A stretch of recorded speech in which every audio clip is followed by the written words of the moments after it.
Hello, I'm Dr. Timaree, and I'm going to talk to you about the history of how people have been trying to scientifically measure whether or not someone is telling the truth.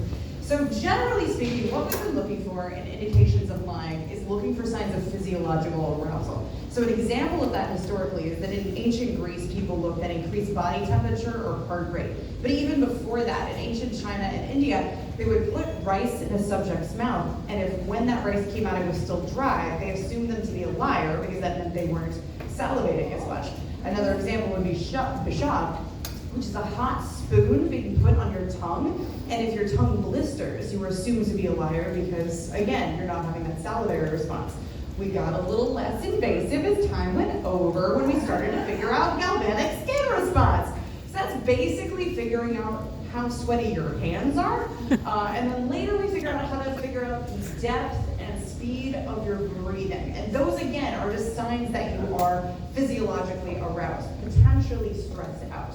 So once we get those things, then we next figure out systolic blood pressure, and that's where we get fucking William Marsden, who, he figured that out. He's pretty key to the polygraph history. He was also kinky, he was also poly, he invented Wonder Woman, and the lasso of truth is really a callback to his earlier work. So it's the 1920s in San Francisco, see? And the chief of police, August Vollmer, decides that he wants to make policing more modern, which basically means you gotta stop beating up people just to get them to confess. So he taps John Larson, who is a rookie cop and has a PhD in physiology, to make this device, the polygraph, the many measures, that just basically takes all those things. So galvanic skin response, your breathing, your heart rate, etc. And he puts it into one machine. And then he's going to connect the person to all these different readers and ask them a series of questions. The first ones are going to be pretty neutral, and we're going to get a baseline idea of what is your heart rate like, what is your respiration like.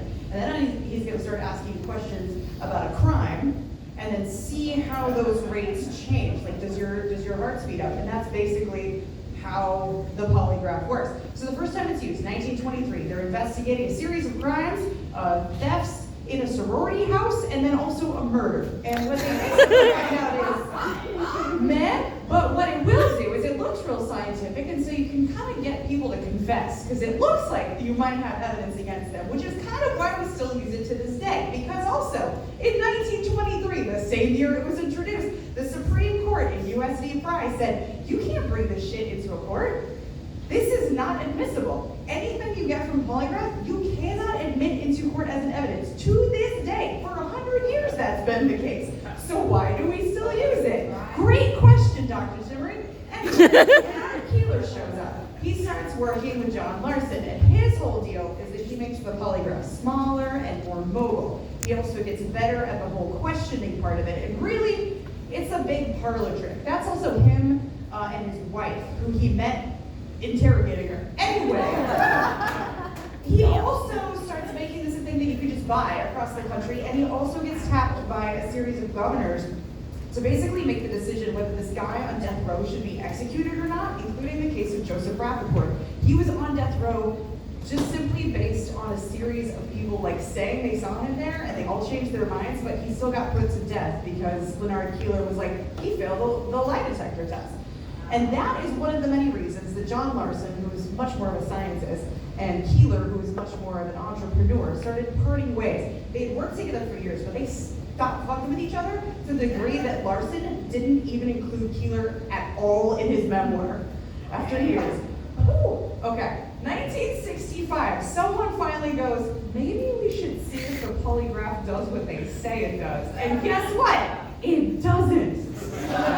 It's no better than chance at guessing whether or not someone's telling the truth. Again, why do we keep using it? Well, it turns out that we basically are just kind of guessing, right? So it's measuring signs of physiological arousal. However, if I am a young kid and I get pulled over and then interrogated by the cops, I might show signs of stress simply because they're interrogating me about a crime. I don't know, which is why police still use it. If you ask police in survey measures, they are most likely to say that the best lie detector is themselves. And that is because people are notoriously bad at assessing whether or not they can tell if someone's lying.